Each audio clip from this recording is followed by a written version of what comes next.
Warning, before you watch this video, there are major spoilers ahead, including the final boss.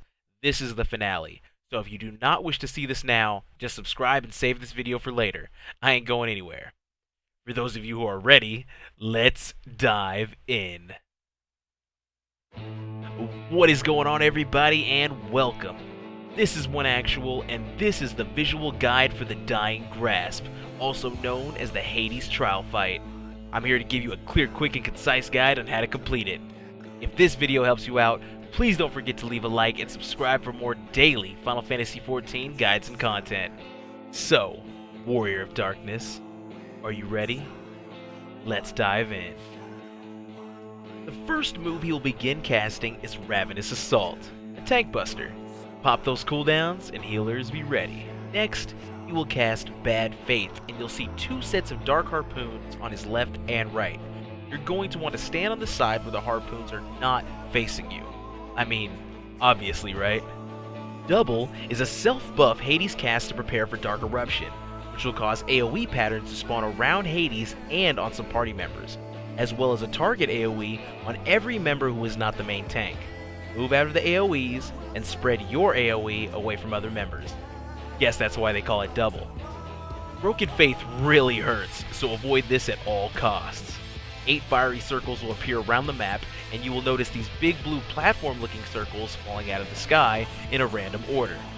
Your job is to dodge them all, so get moving. Be advised, when the platforms land, they explode in an even greater size, so you're going to need a good chunk of distance to avoid these or risk a lot of damage and a vulnerability up. Double will once again get casted, so remember, like before, the second move will not have a cast time, and Shadow Spread will appear, causing 6 skinny line AoEs around the map.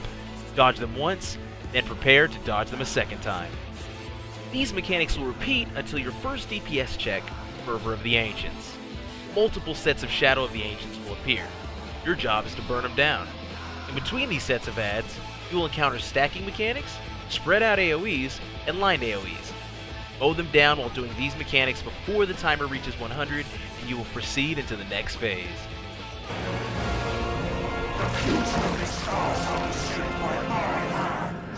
Titanomachy is an unavoidable room-wide AoE. Be ready. Shadow Stream is a frontal AoE from the boss. He will give no ground indicator, so make sure you're paying attention and move to his sides. Dual Strike will target both of your tanks with an AoE and a hard-hitting tank buster. Have those cooldowns and healers be ready at a moment's notice. Be advised, later on in the fight, party members will also get targeted with AoEs of their own and hit in a certain order. Healers, this is going to be hectic, so be ready. Everyone else, don't stack up. Echo of the Lost is a telegraph move by Hades where he takes either his left, right, or both arms and attempts to cleave across the arena. You're going to want to position yourself on the outside of his arms no matter how he goes about it. Don't worry, he doesn't pimp slap and or backhand. Captivity will target 2 party members and, like the name states, captivate them inside an ethereal goal. They won't be able to defend themselves, so it's up to everyone else to break them out, or it's lights out. Note, this move doesn't have a name, so I'll just say this to make it easy. If you ever see a bunch of circles appear in the middle, it is your jobs to move into each of them. If you fail to put a player on any of these, it's a wipe. Always prioritize this. Wall of the Lost is a knockback mechanic. Make sure you get as far to the opposite side as possible.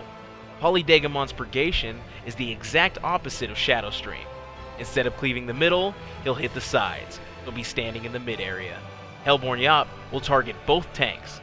Your jobs are to spread out the line AoEs so they do not hit the party. I personally like both my tanks taking them outward so the party can be safe in mid. Shadow Spread will also make its way into this. Same mechanic as first phase, just a lot bigger. These mechanics will repeat until you enter the final phase. Life of Captivity is a sick-ass action time maneuver. You fail, you die. And this is the grand finale in your final DPS check. You will be empowered with the light, and your objective is to finish him off once and for all before the ground is consumed in darkness and you die. Stay in the light and DPS him down. Healers, be ready.